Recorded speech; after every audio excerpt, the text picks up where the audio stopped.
Stock మార్కెట్లో invest చేసి మీ డబ్బులు డబుల్ చేసుకోవాలనుకుంటున్నారా? విజయవాడలో జరిగే సుందరరామిరెడ్డి గారి లైవ్ సెమినార్ కి అటెండ్ అవ్వండి. సార్ మాకు రీసెంట్ గా ఒక 3 years బ్యాక్ మ్యారేజ్ అయిందండి.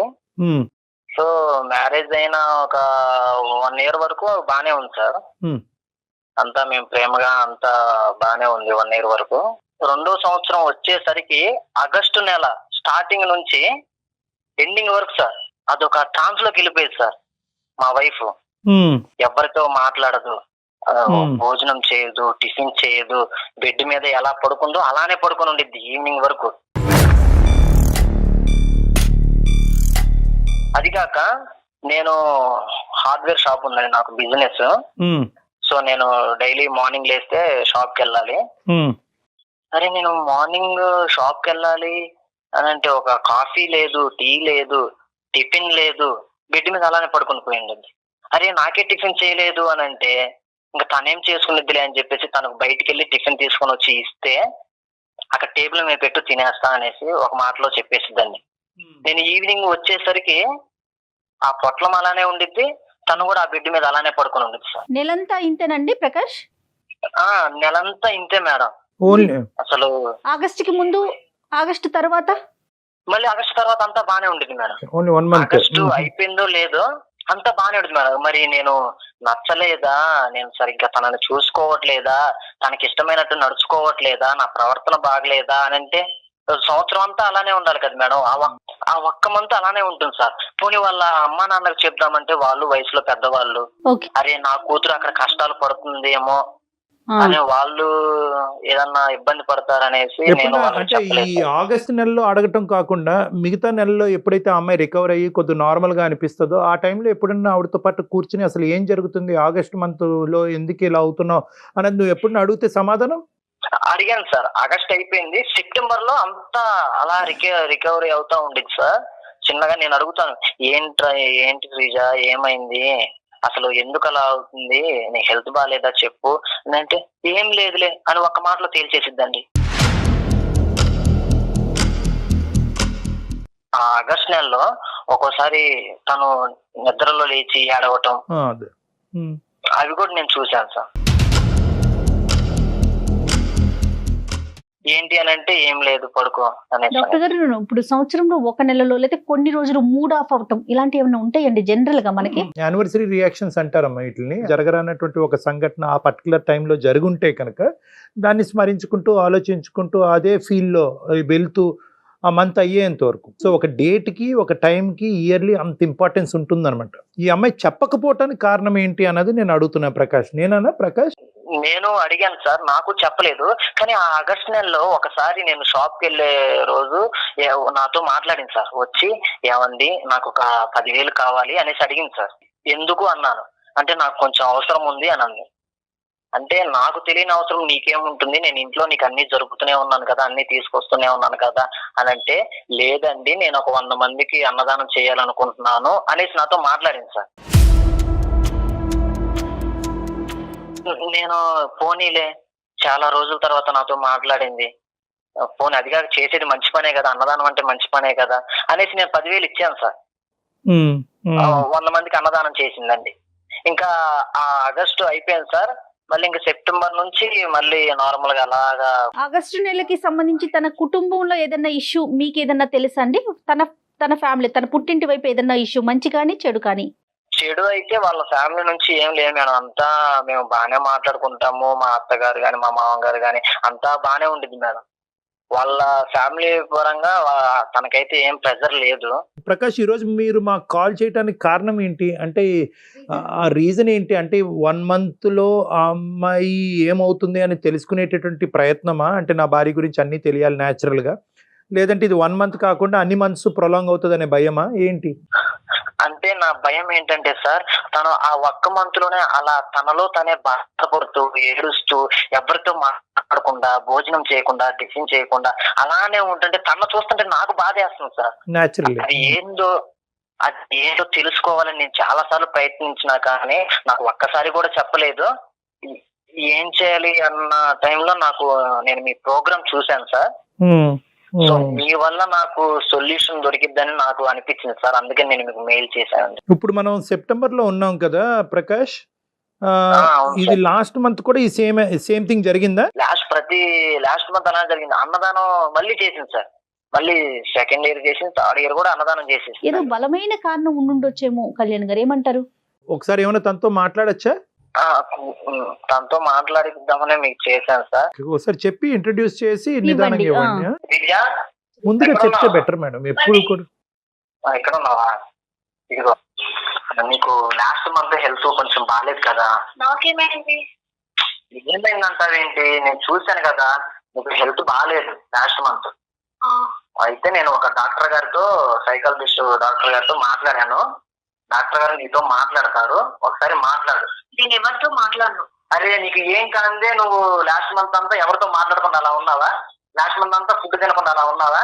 ఏం లేదు, నేను బాగానే ఉంటున్నాను.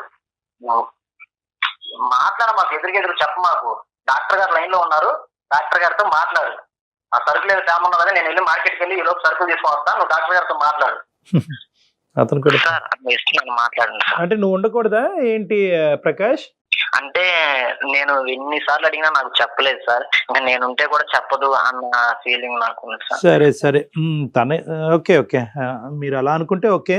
మరి తను మాతో ఇప్పుడే ఇంట్రడ్యూస్ అయ్యి ఇప్పుడే మాతో మాట్లాడటం అన్నది ఆ అమ్మాయికి ఎంత కంఫర్టబుల్ గా ఉంటుంది మీరు లేనటువంటి టైంలో అన్నది నా ఆలోచన. అమ్మ ఉన్నావా అక్కడ? స్పీకర్ లోనే ఉన్నావా? శ్రీజ అని చెప్పి శ్రీజ తన పేరు. సార్ చెప్పండి సార్. శ్రీజ అమ్మ పేరు? అవును సార్. ఓకే నాన్న, నాన్న ఓకేనా, మాట్లాడచ్చా? మాట్లాడండి. ఎందుకంటే మాకే ఒక ప్రొఫెషనల్ గా నాకే కొద్దిగా విచిత్రంగా అనిపించేటటువంటి ఒక ఇష్యూ అమ్మ, ఇది కొత్తగా అనిపిస్తుంది వినేటటువంటి ప్రేక్షకులకు. కానీ ఎవరైనా మేము సుమన్ టీవీ అందమైన జీవితం నుంచి మాట్లాడుతున్నాం అమ్మా, ఇటువంటి సమస్యలకి వీలైనంత వరకు మాకు తోచినంత పరిష్కార మార్గాలు వెతికి పెట్టేటటువంటి ఒక ప్రయత్నంలో అందమైన జీవితం అన్నది ఒక చక్కటి కార్యక్రమం. ఇది ఒక విచిత్రమైనటువంటి సమస్యలాగే నాకు అనిపిస్తుందమ్మా. అతను ఈమెయిల్ చదివినప్పుడు కానీ లేదంటే ఇప్పుడు ఫోన్లో మాట్లాడినప్పుడు కానీ ప్రకాష్ గారు చాలా మనస్తాపం చెందుతున్నాడు. అతను ఏంటి ఆగస్ట్ నెల వస్తుందంటేనే గుండెల్లో రైలు పరిగెడుతుంది, నా భార్య ఎందుకు ఇలా అయిపోతుంది, ఈ మార్పు అమ్మా. నేను బానే ఉంటున్నాను, నేను బాగున్నాను కూడా. తను ఏం చెప్పారు అసలు నాకేం అర్థం అవ్వట్లేదు. అయ్యయ్యో, అతను ఏం చెప్పలేదు శ్రీజ. అతను ఉంటే మీరు ఇబ్బంది పడతారని అతను బయటకు కూడా వెళ్ళారు. నేను చాలా బాగున్నాను, నాకు అసలు ఏమీ అవ్వలేదు. ఒక్కసారి ఆలోచించుకో అమ్మా, నీకు ప్రకాష్ మీ ఇద్దరు రిలేషన్షిప్ ఎలా ఉంది నాన్న? బాగుంది ఇద్దరికి. మరి అలాంటప్పుడు ఈ రోజు ఏమీ లేని దాన్ని ఊహించుకుని చెప్పవలసిన, మాకు బాధపడుతూ ఏడుస్తూ చెప్పవలసిన అవసరం లేదు కదమ్మా. ప్రకాష్కి నిజంగా నీలో ఏదో మనస్తాపం అనేది చూశాడు. ఆగస్ట్ నెల అంతా కూడా నువ్వు ఏమీ తినవంట, ఏడుస్తావంట, అన్నదానాలు చేస్తా ఉంటావంట, ఇవన్నీ ఊహించుకుని చెప్పేవి కాదు కదమ్మా. ఇవన్నీ కూడా అది రోజు జరిగే సంఘటన అయితే అనుకోవచ్చు. ఓకే, ఆ అమ్మాయికి ఏదో ప్రాబ్లం ఉంది కాబట్టి అలా చేస్తున్నాను అనుకోవచ్చు. నాకేం అవ్వలేదు, నేను చాలా బాగున్నాను. ఒక్కసారి నాన్న, ఒక్కసారి ఆలోచించుకుని చెప్పు ప్లీజ్, కోఆపరేట్ విత్ అస్ ఒక్కసారి. అంటే చెప్పకూడని సమస్య ఏదన్నా ఉందా? నలుగురిలో చెప్పకూడదు అలాంటి సమస్యలు ఏమన్నా ఫేస్ చేస్తున్నారా, లేకపోతే అతని ద్వారా ఏదన్నా ఇబ్బంది పడుతున్నారా? ఏం లేదు మేడం. అమ్మా చెప్పమ్మా. 2 years బ్యాక్ కాలేజ్ చేసేటప్పుడు ఒకతను నా అంటే చాలా పిచ్చిగా లవ్ చేశాడు. ఇంకా నేను ఎక్కడికి వెళ్ళినా నా వెంట రావడం, ఇంకా నా ప్రతి మూమెంట్ తనకు తెలుసు. అలాంటి ఒక పర్సన్ ని ఈ రోజు నా లైఫ్ లో లేదు, అంటే కోల్పోయాను.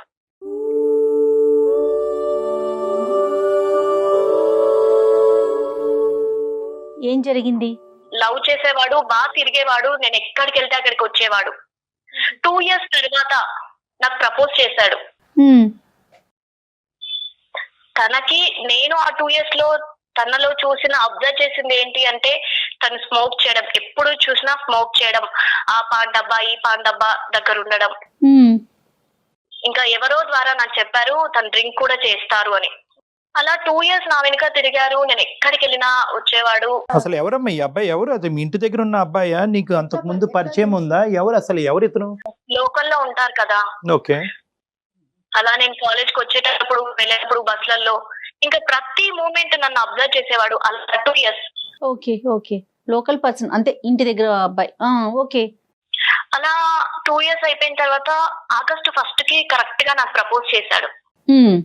ఇంకా అంటే కొంచెం కూడా ఏమనుకుంటారో భయం లేదు, అది ఏమి ఆలోచించకుండా స్మోక్ చేసేసి అలాగే వచ్చేసాడు. ఓకే. వచ్చి ప్రపోజ్ చేశాడు. నేను ఒక కోపంగా చూశాను, నేనేం చెప్పలేదు. అంటే నేను ఎవరిని ఎంటర్టైన్ చేయను ఫస్ట్. ఓకే. నాకు పెద్దగా ఇష్టం లేకుండే. అప్పుడు సిచ్యువేషన్ అప్పుడు ఆలోచించాను ఫ్యామిలీ గురించి, కెరియర్ గురించి, తనని చూస్తే మళ్ళీ నాకు సెట్ అవ్వడేమో అన్ని ఆలోచించి నేను అక్కడి నుంచి వచ్చేసాను. ఇంకేం చెప్పలేదు తనకి. ఇంటికి వచ్చాను కానీ నేను మళ్ళీ తప్పు చేస్తున్నానా, ఏమైనా తను నా లైఫ్ లో కరెక్టా, ఇలా చాలా ఆలోచించాను. అమ్మ ఈ మనిషిలో నిన్ను ఒక్క నిమిషం నాన్న శ్రీజ, ఈ మనిషి నిన్ను ఇలా ఫాలో అవుతున్నాడు అని అంటున్నావు కదా, ఫాలో అవుతున్నప్పుడు మరి నీ పేరెంట్స్కి చెప్పటం కానీ పలానా వ్యక్తి ఫాలో అవుతున్నాడని కానీ, బాబు నువ్వు ఎవరు ఇలా ఫాలో అవుతున్నావు, ఎందుకంటే వాడు దొంగ అవ్వచ్చు, ప్రేమికుడు అవ్వచ్చు, ఎవడన్నా అవ్వచ్చు, కాబట్టి ఆ రిస్క్ ఉంది కాబట్టి ఎప్పుడు కూడా అతన్ని ప్రశ్నించలేదా నువ్వు? ఏమయ్యా మా ఇంటి దగ్గరే ఉంటున్నావు కదా, నీకు పని పాట లేదా, ఏంటి నువ్వు నా వెనకతలు వస్తున్నావు అని అనేటటువంటి ప్రశ్న అప్పటి వరకు రాకపోవటం ఏంటి? నెంబర్ 1. నెంబర్ 2 ఏంటంటే నీకు కూడా ఈ అబ్బాయి వచ్చి అడక్క ముందు కూడా నీకంటూ ఏమైనా ఒక తెలియనటువంటి లోపల ఒక ఫీలింగ్ ఉందా? కాబట్టి నువ్వు ఏంటంటే అతను వచ్చి అడిగినప్పుడు దానికి సమాధానం చెప్దావు అని చెప్పి ఒక వెయిటింగ్ గేమ్ ఆడేవా? నీ లోపల నువ్వు ఏమన్నా అతని గురించి ఒక ఆలోచన అనేది కంటిన్యూస్గా ఉన్నది, కానీ ఎప్పుడైతే కనుక నువ్వు అంటున్నావు కదా అతను స్మోకింగ్ చేస్తాడని తెలిసింది, డ్రింకింగ్ కూడా చేస్తాడని తెలిసింది, అంటే నువ్వు కూడా అతని గురించి ఏమన్నా తెలియకుండానే బ్యాక్గ్రౌండ్లో ఎంక్వైరీ చేసుకుంటూ ఉన్నావా? నేను ఎంక్వైరీ ఏం చేయలేదు సార్. కానీ ఎక్కడ చూసినా ఆ సిగరెట్ కొట్టుకుంటూ ఫ్రెండ్స్ తో తిరిగేవాడు. ఓకే. ఒక మనిషి యొక్క క్యారెక్టర్ కానీ క్వాలిటీస్ కానీ మనం ఎప్పుడు అసెస్ చేస్తామంటే కనుక మన లోపల దాన్ని ఎంతో కొంత కన్సిడరేషన్ ఇచ్చినప్పుడే, ఆ సబ్జెక్ట్ గురించి కన్సిడరేషన్ ఇచ్చి ఇవ్వాలా, ఇతన్ని ఆహ్వానించాలా నా జీవితంలోకి వద్దా అని అనుకున్నప్పుడే క్వాలిటీస్ గురించి మాట్లాడుకుంటాం. ఎందుకంటే అతను ఎవరో కాన్కిస్గా వాడు అయితే కనుక వాడు తాగితే నీకెందుకు, స్మోక్ చేస్తే నీకెందుకు, నువ్వు ఎందుకు ఈ పారామీటర్స్ వే చేయటం మొదలు పెట్టావు? అంటే నీకు ఎక్కడన్నా ఉందా ఒక సాఫ్ట్ కార్నర్? అంటే ఉంటది కదా సార్, మనకు అప్పుడు ఆ ఏజ్ అలాంటిది కదా. ఉంది. మన కోసం ఒక పర్సన్ తిరుగుతున్నారు, టైం వేస్ట్ చేసుకుంటున్నారు, వాళ్ళ టైం మనకి ఇస్తున్నారు అంటే ఏదో కొంచెం ఉంటుంది కదా. మరి ఎందుకు వెనక్కి తగ్గారు? అంటే మాట్లాడటం కానీ, మాట్లాడితే ఏమైనా మార్పు చేసుకోవచ్చా, మార్పించొచ్చా అతన్ని? చూస్తే తను చాలా జాలిగా నన్ను సిన్సియర్ గా చేస్తున్నాడు అనిపించేది. ఇంకో సైడ్ చూస్తే పేరెంట్స్ ఒప్పుకోరేమో అలా ఆలోచించి మళ్ళీ కానీ నన్ను ఎప్పుడు చూసినా జాలిగా అలా చూసేవాడు. ఆగస్టు 1 నాకు చెప్పాడు, ప్రపోజ్ చేశాడు, నేను వద్దన్నాను, ఏమీ చెప్పలేదు, సైలెంట్ గా ఇంటికి వచ్చేసాను కోపంగా చూసి. ఇంట్లో కూడా అసలు లేనన్నమాట. నీ డైలమాలో నువ్వు ఉన్నావు. నాకు ప్రపోజ్ చేసిన నెక్స్ట్ డే వచ్చాడు, మళ్ళీ ఒక 1 వీక్ 10 డేస్ కనిపించలేదు. అప్పటి వరకు ఫాలో అవుతున్నటువంటి వ్యక్తి సడన్ గా గాయపడ్డాడేమో, కనిపించలేదు. రైట్. నేను కానీ వద్దన్నానని చెప్పేశాడు, అలా వెళ్ళిపోయాడేమో ఓకే అని నేను అనుకున్నాను. కానీ నాకు 11th వేరే వాళ్ళ నుంచి తెలిసింది ఏంటి అంటే తను లేడు అని, చనిపోయాడు అని. ఆ రోజే చనిపోయాడమ్మా? 11th రోజు చనిపోయాడా? అవును సార్, 11th రోజే చనిపోయాడు. చనిపోయాడంటే ఏంటమ్మా, సూసైడ్ చేసుకున్నాడా, యాక్సిడెంటా, ఏం జరిగింది? సూసైడ్ చేసుకున్నాడు సార్.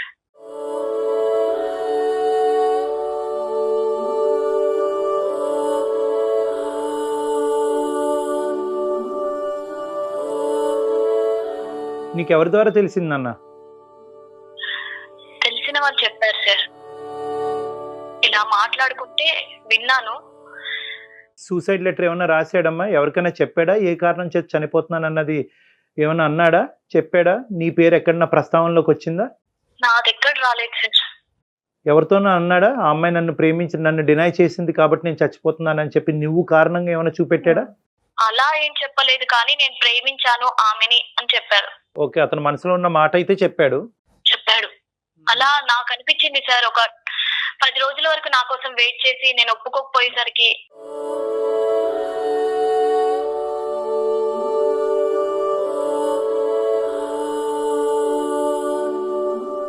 వెరీ సాడ్ అమ్మా, వెరీ మీకు సాడ్. అనిపిస్తోంది అలా అంటే తను ఆ అసోసియేషన్ తన కళ్ళల్లో, ఆ అబ్బాయి కళ్ళల్లో తను చూసిన ఆ తను ప్రేమని చూసిందమ్మా, ఇంటెన్సిటీ చూసింది. 2 సంవత్సరాల పాటు పగలనక రాత్రనక తను ప్రేమించినటువంటి వ్యక్తి వెనకాతలు వెళుతూ కూడా ఆ అమ్మాయికి అడిగితే ప్రపోజ్ చేస్తే కనుక చాలా సందిగ్ధ పరిస్థితిలో ఉంటాడు. ఆ అమ్మాయి నో చెప్తే కనుక బతకలేను అనేటటువంటిది ముందే డిసైడ్ చేసుకుంటాడు. కాబట్టి చాలా సంకోచిస్తూ ఎక్కడో ఒక విధంగా వచ్చి చెప్పుంటాడు. ఈ అమ్మాయి వర్బల్ కూడా చెప్పలేదు. ఈ అమ్మాయి ఏంటంటే ఏమరా నువ్వు, నీకు పని పాట లేదా ఏమి అని ఏమనుకుంటా, జస్ట్ ఒక్క ఇమోషనల్ రియాక్షన్కే అతను ప్రాణాలు తీసుకున్నాడు. సిన్సియర్ గా అతను ఇష్టపడ్డాడు ఈ పిల్లని, ఈ అమ్మాయిని, అంతే కదండి. ప్రేమలో అయితే సిన్సియారిటీ ఉందమ్మా. అతను ప్రొఫెషనల్ గా ఏం చేస్తున్నాడు, తాగుతాడా, అలవాట్లు ఏంటి, దేనికి బానిసేయడం అనే వేరే విషయం, కానీ ప్రేమలో మాత్రం అయితే సిన్సియారిటీ. ఏమ్మా శ్రీజ, కరెక్టేనా నేను అనే మాటలు? చాలా సార్ కరెక్ట్ గా చెప్పారు. మనసే చాలా బాధగా భారంగా అనిపిస్తోంది. కళ్ళల్లో తెలిసిపోయేది. ఎందుకంటే ఒక చిన్న వయసులో ఉన్న అబ్బాయి ఎవరైనా సూసైడ్ చేసుకున్నారు అనేటటువంటి మాట మన అందరినీ కలిచివేస్తుంది, ఏ కారణం చేతైనా కూడా. కానీ ఇక్కడ ఏంటంటే దానికి మించినటువంటి బాధ ఇప్పుడు మాకేంటంటే కనుక, మాకు కానీ నీకు కానీ నీ భర్తకు కానీ, దీనికి నువ్వు కారణమా, అది నువ్వు క్లారిటీగా అతనికి చెప్పకపోవటం వల్ల, నీ ఇమోషన్స్ నీ రియాక్షన్స్ వల్ల చెప్పటం వల్ల అతను ఆ పెద్ద మెట్టు ఎక్కాడా, ఆ పెద్ద స్టెప్ తీసుకున్నాడా అనేది ఇక్కడ రెండో అంశం. సో ఈ రెండో అంశం గురించి నీ దగ్గర ఏమైనా క్లియర్ కట్ ఎవిడెన్స్ ఉందా, దట్ నా వల్లే, నా డినాయల్ వల్లే ఇతను ఇంత పిచ్చి పని చేశాడు అనేది ఉందా? దాని గురించి నువ్వు బాధపడుతున్నావా, లేదంటే ఊహించుకుంటున్నావా? ఉంది సార్. వాళ్ళ ఫ్రెండ్ నాకు నార్మల్ గా కామన్ ఫ్రెండ్. నేను 2 రోజులు ఆలోచించాను, ఎందుకు, ఏమైంది అని, ఎందుకు చనిపోయాడా అని. తర్వాత ఆ అమ్మాయి వచ్చి నాకు చెప్పింది, నీ వల్లే, నువ్వు రిజెక్ట్ చేసినందుకే చనిపోయాలని. అంటే ఎప్పుడైనా కూడా అమ్మాయితో ఇలాగ నేను శ్రీజాని ప్రేమిస్తున్నాను, శ్రీజ ఒప్పుకుంటే బతుకుతాను, లేదంటే నా జీవితాన్ని అంతం చేసుకుంటాను అన్న మాట ఎప్పుడన్నా వచ్చిందా ప్రస్తావనలోకమ్మా? తనకు ఎప్పుడు చెప్పేవారంట. ఓ ఓకే, నేను ఇలా ఫాలో అవుతున్నాను, ఇలా తిరుగుతున్నాను, తను ఒప్పుకోకుంటే నేను చెప్పాడు. మరి ఎందుకమ్మా నీ దగ్గర వరకు వచ్చి ముందుగానే ధైర్యంగా నీకు చెప్పడానికి ఎందుకు సంకోచించాడు? అలా స్ట్రిక్ట్ గానే ఉండేవి, నేను కామ్ గా ఉన్నాను. అంటే నా చూపుకు తను భయపడేవాడు. ఓకే ఓకే, అందుకొరకే తన నా దగ్గరికి రాలేడేమో బహుశా. సో అతను చనిపోయాడు అనే వార్త కంటే నీ వల్లే చనిపోయాడు అన్న వార్త ఎక్కువ బాధ పెట్టింది కదమ్మా నిన్ను? అవును సార్, నేను ఒక పర్సన్ ని చంపేశాను అనిపిస్తుంది. ఇప్పుడు ఇదేనమ్మా ఈ కారణం చేతే నువ్వు ఈ ఆగస్టు మాసంలో కొద్దిగా డిప్రెస్డ్ గా ఉంటాం, ఉభావంగా ఉంటాము, తినకపోవటం, ఇవన్నీ ఇదేనమ్మా? అవును సార్, నాకు ఆగస్టు నెల అద్భుతంగా ఉన్నప్పుడు, బాగున్నప్పుడు షేర్ చేసుకుంటే బాధ తగ్గుతుంది కదమ్మా ఎవరికైనా. ఇది నీ పేరెంట్స్కి చెప్పలేవు, నీ ఫ్రెండ్స్కి ఎవరికి చెప్పలేవు. పెళ్ళైనటువంటి అమ్మాయి ఇలా ఆలోచిస్తున్నావు ఏంటని సమాజం రకరకాలుగా మాట్లాడుకుంటుంది. సో కానీ అర్థం చేసుకునే భర్త ఉన్నప్పుడు నువ్వు ఎందుకు ఇలా అవుతున్నావు అని కరెక్టే. కానీ మీరు బాధపడుతుంటే అతను కూడా బాధపడుతున్నాడు కదా శ్రీజ. ఇప్పుడు అతను బాధపడబట్టే కదా మా దాకా తీసుకొచ్చారు ఇష్యూని. కానీ ఆగస్టు నెల వస్తే మేడం నాతో అవ్వట్లేదు. మరి నేను ఎంత కంట్రోల్ చేసుకున్నా అంటే ఎవరికి చెప్పినా కూడా ఇంకా ఈ సమస్యకి పరిష్కారం లేదు, పోయిన మనిషి తిరిగి రాడనే ఫీలింగ్ అమ్మా? పోయిన మనిషి అంటే నా వల్ల పోయాడు అన్న బాధ ఎక్కువ ఉంది సార్. చూసావమ్మా ఈ మధ్యకాలంలో వాళ్ళ పేరెంట్స్ని కానీ ఆ ఇంటి వైపు వెళ్ళటం కానీ ఎప్పుడైనా జరిగిందా నువ్వు ఊరు వెళ్ళినప్పుడు? పేరెంట్స్ అదేమీ తెలియదు సార్. అసలు ఈ అమ్మాయికి డీటెయిల్స్ ఏం తెలియదు, అతను ఫాలో అవటం మాత్రమే తెలుసు, అంతేనండి? దీన్ని యానివర్సరీ రియాక్షన్ అంటారమ్మా. అంటే మనకి కావాల్సిన వాళ్ళు, మనం ప్రేమించిన వాళ్ళు, మనకు నచ్చినటువంటి వాళ్ళు చనిపోయినప్పుడు ఏ సంవత్సరం ఏ రోజు సంవత్సరికం అంటూ ఉంటాం మనం సాంప్రదాయబద్ధంగా. ఆ రోజు అవే ఇమోషన్స్ వాళ్ళు గుర్తుకు రావటం కానీ, అరే నేను హాస్పిటల్కి టైం తీసుకెళ్ళవలసింది, లేదంటే ఈ టాబ్లెట్ ఇవ్వాల్సింది, ఇలాగ గిల్ట్ ఫీలింగ్స్ అనమాట. అంటే దానికి నేనే ఎంత న్యాచురల్గా చనిపోయినటువంటి వ్యక్తికైనా కూడా ఈ గిల్ట్ ఫీలింగ్స్ వస్తూ ఉంటాయి అనమాట. అంటే కొడుక్కి కానీ భార్య కానీ నేను ఏదో చేయవలసింది అనేటటువంటి, that's a process of grief reaction. అంటే ఆ గ్రీఫ్ రియాక్షన్ నుంచి మనం అందరం వెళ్తాం. అన్నిటికంటే విలువైనటువంటిది ఒక మనిషి యొక్క ప్రాణం. నీ ఇష్యూలో ఆ గిల్ట్ ఫీలింగ్ అనేటటువంటిది ఇంకా ఎక్కువ ఎందుకు ఉంది అంటే కనుక ఇక్కడ కమ్యూనికేషన్లో ప్రాబ్లం వచ్చింది. ఆ అబ్బాయి నిన్ను ప్రేమిస్తున్నట్టు, ఎంతకాలం బట్టి ప్రేమిస్తున్నట్టు, ఎందుకు ప్రేమిస్తున్నట్టు, అతను పంచప్రాణాలుగా ప్రేమిస్తున్నట్టు అతని మనసులో ఉండేటటువంటి భావాన్ని అతని యాక్షన్స్లో చూపెట్టాడు, కానీ ఎక్కడ నీకు వర్డ్స్లో చూపెట్టలేదు. సో అక్కడ ఒక కమ్యూనికేషన్ గ్యాప్ వచ్చింది. రెండో కమ్యూనికేషన్ గ్యాప్ ఏంటంటే, నీకు ఈ మనిషి ప్రేమిస్తున్నట్టు నీకు తెలుసు, కానీ నువ్వు సాంప్రదాయాలకో పట్టింపులకో తల్లిదండ్రుల విలువలకో ఇటువంటి వాటికి విలువని ఇచ్చిన దానివి కాబట్టి నీ పద్ధతిని కాపాడుకుంటూ ఆ మనిషిని డినై చేస్తూ ఆ మనిషి వైపు కోపంగా చూపెడుతూ నువ్వు నీ మెసేజ్ను కూడా అతనికి ఎక్కడ కమ్యూనికేట్ చేయలేదు. బహుశా ఈ రోజు కాకపోతే రేపైనా ఆ అమ్మాయి ఒక పాజిటివ్ రెస్పాన్స్ ఇస్తుంది అనేటటువంటి ఒక ఆశతో అదే ప్రాసెస్ కంటిన్యూ చేశాడు. 1 కాదు 2 రోజులు కాదు, వారాలు కాదు, నెలలు కాదు, 2 సంవత్సరాలు. సో చాలా ఇంటెన్స్గా నిన్ను ప్రేమిస్తున్నాడు అని చెప్పినప్పుడు నీ సైడ్ నుంచి కమ్యూనికేషన్ కూడా ఇక్కడ లోపం వచ్చింది. ఏం బాబు నువ్వు ఇలా నా వెంట పడుతున్నావు, నువ్వు టైం వేస్ట్ చేసుకుంటున్నావు, మా ఇంట్లో ఇలాంటివి ఉండవు. ఎందుకంటే నీకు తెలుసు, ఎందుకంటే నువ్వు కూడా ఎక్కడో ఒక పాయింట్లో you are weighing the pros and cons. వెళ్ళాలా వెళ్ళకూడదా, వర్కౌట్ అవుతుందా అవదా, ప్రేమించి పెళ్లి చేసుకుంటే సమస్యలు పెరుగుతాయి తగ్గుతాయని నువ్వు వర్కౌట్ చేసుకుంటున్నావు. ఆ కంక్లూజన్ని నువ్వు మానసికంగా నీ లోపల పెట్టుకున్నావు, అతనికి వ్యక్తపరచలేదు. సో ఇక్కడ కమ్యూనికేషన్ గ్యాప్ వచ్చింది. ఏమయ్యా ఇది వర్కౌట్ అవ్వదు, నాకు తెలుసు నువ్వు నా వెంట పెడుతున్నావు అంటే కనుక నువ్వు గాఢంగా నన్ను ప్రేమిస్తున్నావు అని నాకు తెలుసు. మన ప్రేమ వల్ల నలుగురికి కష్టాలు కొని తెచ్చేవాళ్ళం అవుతాం, కానీ ఆ ప్రేమ వల్ల ఎవరిని సుఖపెట్టలేము, మనం కూడా సుఖపెడతామని నమ్మకం నాకు లేదు అనేది ఒకటి క్లియర్ కట్గా అతనికి చెప్పుంటే కనుక నువ్వు వర్క్ మీద ఫోకస్ చేయి, నీ జీవితం మీద ఫోకస్ చేయి, నిన్ను ప్రేమించే అమ్మాయిని నువ్వు పెళ్లి చేసుకో అనే విధంగా ఏదైనా ఒక మెసేజ్ పంపించుంటే కనుక బహుశా ఈరోజు అతను ఉండుండేవాడేమో.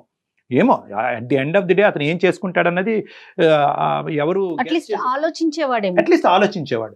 కానీ ఇక్కడ ఏమైంది అంటే కనుక నువ్వు అంతా కూడా కట్ త్రోట్గా ఉంది, ఇదంతా కూడా టక్ టక్ టక్ టక్ అని చెప్పి. సో దీనివల్ల ఏమైందంటే కనుక నీకు నేనే అతన్ని చంపేశాను అనేటటువంటి బాధ నీకుంది. ఇంకోటి ఏంటంటే కనుక బహుశా నేను అతనికి రెస్పాండ్ అయ్యి పెళ్లి చేసుకుంటే కనుక ఒక ప్రాణాన్ని కాపాడేదాన్ని అవుతాను అనేటటువంటి ఫీలింగ్ నీకు వస్తుంది. ఇవన్నీ కూడా గిల్ట్లో వచ్చేటటువంటి ఆలోచనలే కానీ వాస్తవానికి దూరంగా ఉండే ఆలోచనలమ్మా. ఈ గిల్ట్లో మనకు అలా అనిపిస్తూ ఉంటుంది, అరే నేను ఎస్ అని చెప్పుంటే కనుక మనిషిని బతికించేవాడినేమో, ఏమో ఎస్ అని చెప్పి పెళ్లి చేసుకుంటే కనుక మీ తల్లిదండ్రులకి ఏమై ఉండేదో, మీ కుటుంబ సభ్యులకి ఏమై ఉండేదో, దాని కాన్సిక్వెన్సెస్ ఎలా ఉండేవో. సో ఇలాంటి రకరకాలు ఈరోజు మాట్లాడుకోవటానికి లేదు. నువ్వు ఎక్కువగా ఏంటంటే రియాలిటీ కంటే ఇమాజినేషన్కి, ఊహాజనకమైనటువంటి ఆలోచనలకి ఎక్కువ ఇస్తున్నావు. ఇక్కడ అతన్ని నువ్వు కాపాడేటటువంటి అవకాశం లేదు. ఏమో కమ్యూనికేట్ చేస్తుంటే కనుక అతను బాధను తగ్గించేదానివేమో, కానీ చనిపోవాలనే బలమైనటువంటి నిర్ణయాన్ని మీ ఫ్రెండ్కి ఆల్రెడీ చెప్పినప్పుడు నువ్వు చెప్పినా అతన్ని కాపాడలేకపోయి ఉండొచ్చు. At the end of the day it's a bygone issue, అది వెళ్ళిపోయింది. ఆ ఇష్యూ వెనక్కి పెట్టేసి దీనికి నేనే కారణము, నా వల్లే చచ్చిపోయాడు అని చెప్పి నిన్ను హింస పెట్టుకుని నీ జీవితాన్ని పాడు చేసుకోవద్దు. నీకు ఒక చక్కటి భర్త వచ్చాడు, ప్రకాష్ చాలా మంచి వ్యక్తి, అర్థం చేసుకునే వ్యక్తి, open hearted, clear mind set. ఈరోజు ఇంకో మొగుడైతే ఇంకో భర్త అయితే కనుక ఏమే నీ మనసులో ఎవరన్నా ఉన్నారా, అందు గురించి ఇలా రియాక్ట్ అవుతున్నావు అని చెప్పి స్ట్రైట్ ఫార్వర్డ్గా అడిగేటటువంటి మగాళ్ళు ఎంతోమంది ఉన్నారు. అలాగా అతను అడగలే. నీ బాధను అర్థం చేసుకుని నీ బాధను తగ్గించేటటువంటి క్రమంలో ఒక ప్రొఫెషనల్ మీడియేషన్ కోరుకున్నటువంటి ఒక మంచి వ్యక్తి ప్రకాష్. కాబట్టి ఏంటమ్మా, ఈరోజు ఫస్ట్ నీ బాధను పంచుకోవటం అన్నది చాలా ఇంపార్టెంట్. నీ గురించి, నీ భర్త గురించి, నీ కుటుంబం గురించి, నీ ఫ్యూచర్ గురించి ఆలోచించుకో, నీ బాధను తగ్గించుకో. గ్రీఫ్ రియాక్షన్స్, యానివర్సరీ రియాక్షన్స్ అన్నీ జరుగుతూ ఉంటాయి.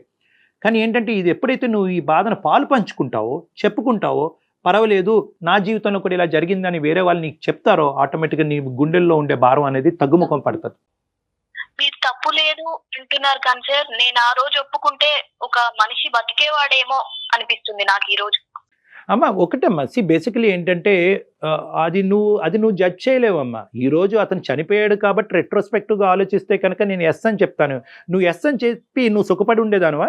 చెప్తున్నాను, లెటస్ థింక్ ప్రాక్టికలీ. ఎస్ అని చెప్పి నువ్వు సుఖపడి ఉండేదానువా? ఎస్ అని చెప్పి పెళ్లి చేసుకుని మీ తల్లిదండ్రులని బలవంతంగా ఒప్పించో, లేదంటే మీ తల్లిదండ్రులు ఎదిరించి ఒక పెళ్లి చేసుకోవటం వల్ల మీ తల్లిదండ్రులు ఈరోజు సుఖంగా సంతోషంగా ఉండేవారా? సో ఏంటంటే ప్రతిదానికి ఒక ప్రో ఉంటుంది, ఒక కాన్ ఉంటుంది, ఒక అడ్వాంటేజ్ ఉంటుంది, ఒక డిసడ్వాంటేజ్ ఉంటుంది, ఒక ప్లస్ ఉంటుంది, ఒక మైనస్ ఉంటుంది. ఇక్కడ నో చెప్పకపోవటం వల్ల మైనస్ అన్నది చాలా పెద్దగా ఉండటం వల్ల, అతను సూసైడ్ రూపాన మైనస్ కనిపించడం వల్ల ఈరోజు ఇక్కడ మాట్లాడుకుంటున్నాం. ఒకప్పుడు అతను సూసైడ్ చేసుకుంటకపోతే కనుక ఈరోజు అసలు మాట్లాడుకునేదానమా మనమా? ఎవరి జీవితం వారిది అయ్యేది కదా. సో అతని చావు వల్ల వచ్చినటువంటి నిర్ణయం, అతని డెత్ వల్ల, అతని సూసైడ్ వల్ల ఈరోజు నువ్వు ఒక కొత్త ఆలోచనకు వచ్చి ఆ భ్రమలో చిక్కుకుపోయి నీ జీవితాన్ని సమస్యాత్మకంగా మార్చుకుంటున్నావు. సో ఏంటంటే నిజంగా నీకు ఆ అబ్బాయి అంటే ఒక రెస్పెక్ట్, నీ వల్లే చనిపోయాడు అని అనుకుంటే కనుక ఆ లేనటువంటి అబ్బాయి గురించి ఆలోచనలు అనేటటువంటిది నీ మనసులో ఉన్నా కూడా నిన్ను నువ్వు ఇమోషనల్గా కంట్రోల్ చేసుకోవటానికి ట్రై చేయి. నెంబర్ 1. నెంబర్ 2 ఏంటంటే నీ ఎమోషన్స్ అనేటటువంటిది, ఆ అబ్బాయి రూపాన్ని, నీ ఇమోషన్స్ అనేటటువంటిది నీ గుడ్ వర్క్స్కి ఏమైనా డైవర్ట్ చేయి. నువ్వు ఆల్రెడీ అన్నదానం చేస్తున్నావు, ఇలాంటివి ఏమైనా సేవా కార్యక్రమాలు, నువ్వు బాధపడద్దు.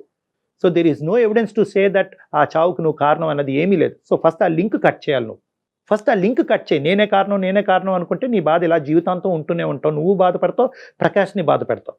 ఆ అబ్బాయి ఒక మంచి కుర్రోడు, స్వచ్ఛంగా ప్రేమించినటువంటి వ్యక్తి. ఆ అబ్బాయి నేను పెళ్లి చేసుకోవాల్సి ఉందేమో, పెళ్లి చేసుకుంటే బతుకుండేవాడేమో, ఇలాంటివి వద్దమ్మా. ఇలాంటివన్నీ ఊహాజనకమైనటువంటి ఆలోచన నుంచి బయటపడి, దానికి నేను కారణం అనేటటువంటి ఆలోచన నుంచి బయటపడి, నీ కెరియరు, నీ భర్త వీటి మీద ఫోకస్ చేసుకుంటూ అతను గుర్తుగా ఏమైనా మంచి కార్యక్రమాలు చేసుకో. అంతేగాని రెట్రోస్పెక్టివ్గా వెళ్ళి XYZ చేసుంటే కనుక మనిషి బతుకుండేవాడేమో అంటే కనుక జీవితాంతం ఇలాగే బాధ. చాలా కారణాలు వెతుక్కుంటూ ఉండాల్సి ఉంటుంది శ్రీజ. మనం జరిగిపోయిన వాటిని వదిలేసేయండి. దానికి నువ్వు కారణం అనేటటువంటి భ్రమలోంచి బయటికి రా. నీ మనసులో ఉన్న భావాన్ని ప్రకాష్తో ఓపెన్గా డిస్కస్ చేసుకో. ప్రకాష్ నీకు ఆ కన్సలేషన్, ఆ సాఫ్ట్ కార్నర్ ఇచ్చినప్పుడు నీకు ఈ బాధ తగ్గేటటువంటి దానికి అవకాశం ఉంటుంది. Time will heal everything. సమయం అన్నిటిని కూడా హీల్ చేస్తుంది. ఆగస్ట్ నెల వస్తుంది అనుకున్నప్పుడే ముందుగానే నేను ఇలా అవ్వబోతుంటాను, నేను ఇలా తినకుండా ఉంటాను, ఇలా ఆలోచిస్తూ ఉంటాను, అలా ఉండకూడదు. ఆగస్ట్ అనేటటువంటిది ఒక ఆనందంగా, అంటే బాధతో ఏడుస్తూ ఉంటే కనుక ఇలాగే ఉంటుందమ్మా. అతన్ని స్మరించుకుంటూ మంచి కార్యక్రమాలకు వాడుకోవాలి, కానీ నన్ను నేను మానసికంగా హింస పెట్టుకోకూడదు అన్నది ముందుగానే జూలైలోనే ప్రిపేర్ అయ్యి ఆగస్ట్ మంత్ అంతా కూడా నిన్ను సెల్ఫ్ కంట్రోల్ చేసుకోవటం అన్నది ఇంపార్టెంట్. లేదు, మీరు చెప్పడానికి ఇబ్బంది పడుతుంటే కనుక అవకాశం ఉంటే సిటీలోనే ఉన్నారు కాబట్టి ఒకసారి డాక్టర్ గారిని వచ్చి కలవండి, మీరును ప్రకాష్ గారు కలిసి. ఇలా బాధపడుతున్నాను కాబట్టి ఖచ్చితంగా ఒక సైకాలజిస్ట్ ఎవరినో కలిసి మాట్లాడుకోవాలి, ఈ బాధను తగ్గించుకోవాలి. నీ జాబ్ మేము కొంతవరకు ఈజీ చేస్తామమ్మా. మేము ప్రకాష్కి చెప్పే విధంగా, చెప్పేటటువంటి భాషలో మేము అతను కమ్యూనికేట్ చేస్తాము, అతను మనస్తాపం చెందకుండా, సెన్సిటివ్గా ఫీల్ అవ్వకుండా. సో అప్పుడు ఏంటంటే నీ జాబ్ ఈజీ అవుతుంది. అప్పుడు మీరిద్దరు ఒకసారి డిస్కస్ చేసుకుని నన్ను వచ్చి పర్సనల్గా కలవండి. It's better. ఇలాంటి కేసెస్లో, ఇటువంటి సీరియస్ కేసెస్లో it's always better that one point of counselling అనేది పనికిరాదు. Over a period of time నేను మీ ఇద్దరితో మాట్లాడవలసినటువంటి అవసరం ఉంటుంది, ప్రత్యేకంగా మీతో. ఓకే శ్రీజ, ఓకేనా? హ్యాపీగా ఉండండి. Thank you. ఓకే నాన్న, ఆల్ ద బెస్ట్ నాన్న. God bless you.